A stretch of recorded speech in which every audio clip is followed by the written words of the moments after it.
I am ready. Serbisyong totoo ng GMA News.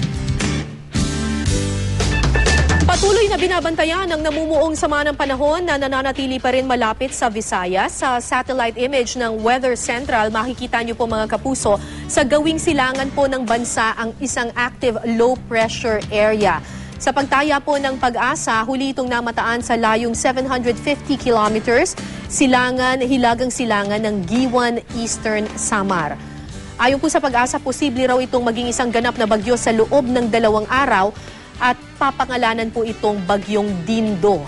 Sa ngayon ay wala pa naman itong direktang epekto sa anumang bahagi ng ating bansa, pero patuloy na makakaranas ng isolated rain showers ang ilang bahagi ng Luzon.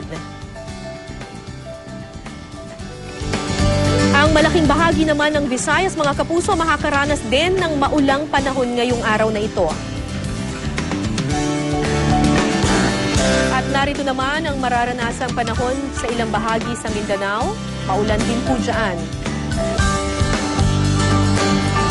Dito naman sa Metro Manila, medyo magiging maalinsangan po ang temperatura mamayang tanghali at papagabi. Sa mga oras pong yan ay malaki raw ang tsansang umulan. Posible namang makaranas ng pag-ulan sa mga susunod na araw, kaya huwag pong kalilimutang magdala ng panangga sa ulan sa inyong pag-alis sa bahay. Sumikat ang araw kaninang 5:29 ng umaga at lulubog mamayang 6:29 ng gabi. Ano man ang panahon, magplano, magsiguro at makibalita sa GMA Weather.